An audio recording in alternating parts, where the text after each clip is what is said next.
Starfire had one of the more disturbing backstories out of any of her fellow Titans, and to think that they delved into this storyline in a children's cartoon is almost mind-blowing. But I guess that's why Teen Titans is one of the best Cartoon Network series of all time. Teen Titans is a show that was full of toxic relationships, but none of them take the cake like Star's relationship with her sister, Blackfire. Looking back at it as an adult, their whole family situation seems brutal and frankly hits differently. I mean, one of the most intense and epic moments in Teen Titans came when Blackfire and Starfire were at each other's throats, which, might I remind you, was an official challenge, one that Starfire issued against Blackfire after she had finally had enough of her sister's villainy. It all started in episode 29, Betrothed. Starfire was shocked when she received some news from Tamaran, and then she surprised the rest of the Titans by inviting them to a wedding. Her wedding, back on Tamaran. They were all taken aback by this news, just like I was watching it on TV. As you'd expect, it turned out to be a trap. Sort of. Starfire was betrothed to someone back on Tamaran, and was actually summoned to her own wedding. But what she didn't know was that the new ruler of her homeland was none other than Blackfire, and this was after Star had already beaten her once, but I'll get to that later. In the episode, Starfire returned to her planet, fully prepared to go through with the arranged marriage between her and her new blob-like groom. Thankfully, Robin and the rest of the Titans joined her, with plans to stop the wedding. During the ceremony, just as Starfire was about to say the proverbial I do's, she noticed Robin fighting for her freedom, and she was sick of her sister's tyranny and her rough sense of humor. So, Starfire finally tossed aside her good manners and officially challenged her sister to a duel for the crown. The battle didn't last long, and much like she had in the past, Starfire managed to get the upper hand on Blackfire. Now, I should remind you, in this episode, Blackfire was aided by the Jewel of Charta, which should have given her an advantage in the fight, but Starfire had a reason worth fighting for. She managed to crush the jewel and then proceeded to blast her sister into defeat. Starfire then used her newfound power as the ruler of Tamaran to banish Blackfire from their homeworld. But do you think that Blackfire stopped there?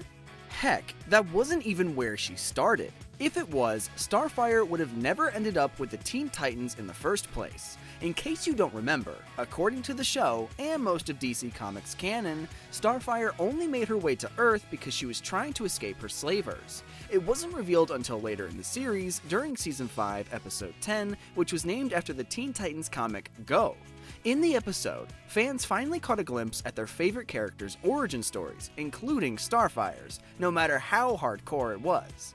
The episode revealed that Starfire was essentially traded to an alien race known as the Gordanians. And believe it or not, it was Blackfire who traded her as a way to supposedly bring peace to their war-torn planet. Starfire was then placed on a Gordanian ship as a slave, set to be transported to the Citadel.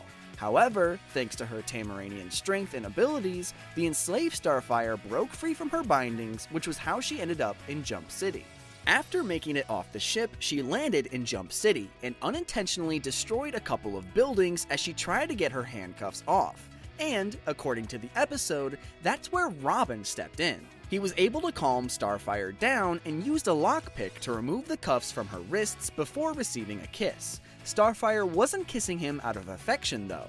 It turned out that the Tamaranian race could somehow learn languages through locking lips with someone, and in English, she warned the boy wonder to stay away from her. She said that it was so that she wouldn't destroy them, but what I think she really meant was to stay away so that her crazy sister who sold her into slavery wouldn't destroy them. Luckily for Starfire, the Titans would become her true family, and they would prove time and time again that they would always support her.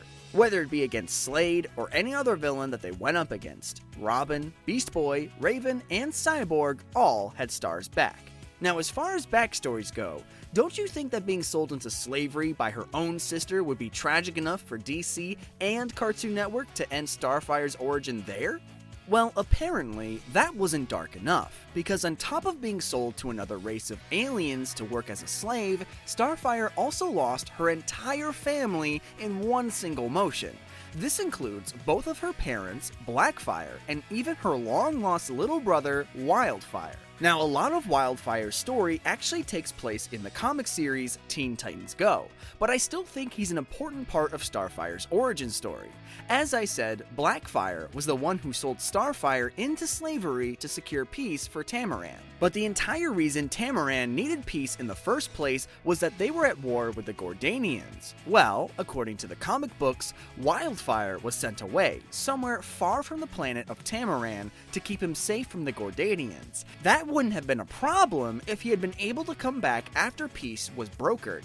However, according to Starfire's backstory in the comic and TV series, after she was taken away by the Gordanians, her parents supposedly died from grief, which makes a lot of sense considering the Tamaranians were a very emotional race.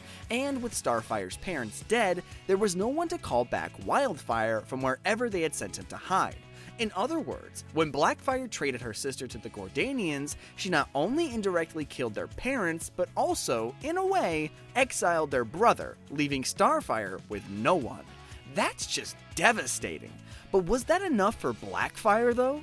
Not even close. As you know, if you've seen Teen Titans, Blackfire and Starfire face each other multiple times, with each one being instigated by Blackfire's unwavering thirst for revenge on her little sister who did nothing to deserve it.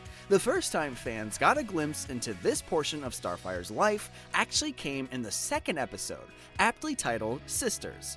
Throughout the episode, Blackfire showed up on Earth, pretending to be kind to Starfire, who was more than happy to see her older sibling. The two reconnected, but Blackfire showed much more interest in Star's friends than she did her own sister, especially Robin. Blackfire honed in on Robin and even kind of flirted with him. And if you watched the episode, it seemed like she was only doing it to upset Starfire. That wasn't even the point of her visit though. Blackfire was actually on the run after stealing a jewel from the Centauri, so she was being pursued by the Centauri police. They followed her to Earth, but she managed to trick them into thinking that Starfire was her. The Centauri police actually captured Starfire for a crime that she didn't commit and were fully prepared to take her away. Luckily for Star, the Titans managed to stop them and explain that she wasn't the Tamaranian that they were looking for. Shortly after, Starfire discovered that her sister was trying to flee the planet at the exact same time that she was taken into custody. It didn't take long for Star to realize that she was being framed by her sister. Starfire was tired of being used by Blackfire, and the two began what started out as an epic battle, but it ended quickly when Starfire got the upper hand.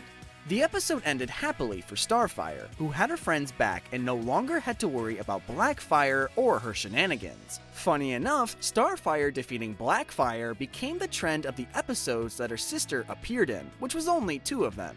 She was mentioned in a few others, but the only times that she was actually seen was in Sisters and Betrothed. But do you want to know the best part of Starfire's triumphs over her twisted sister? Not only did Starfire survive the entire ordeal, but she thrived alongside her new companions from Jump City. By the end of the Teen Titans show, it had been quite some time since there had been an appearance from Blackfire. Although she still likely harbored her resentment towards Starfire and likely still had a lust for revenge, it was clear that nothing she could do would harm Star as long as the Titans were around. Ever since she joined up with them, they managed to take care of her and support her whenever she needed them. And they know that she would do the same for them. The final episode of the show, Things Change, wasn't really a Starfire-centered episode. It actually didn't have her in it much at all. But judging by the dynamic of the team in the final episode, and the way they all seem to be going back to their crime-fighting ways after they saved Jump City from the Brotherhood of Evil, it seems safe to assume that Starfire was on her way to a happy life. Plus, in the series finale movie special, Teen Titans Trouble in Tokyo, the showrunners even wrapped it up by showing Starfire sharing her first real kiss with Robin and showing them holding hands, implying that they were officially a couple. And if you're a comic book nerd like me, you know that this is super accurate. One of Dick Grayson's, aka Robin's, most notable love interests was Starfire. The pair even almost got married in the new Titans comic book series, but that's a totally different story. My point is, now that she didn't have to worry about her sister, Starfire's life as a Teen Titan seemed to finally be falling into place. What do you think though? Was Starfire's relationship with Blackfire really that horrible? Or were Blackfire's terrible acts simply a form of sibling rivalry? Be sure to let me know what you think in the comments below.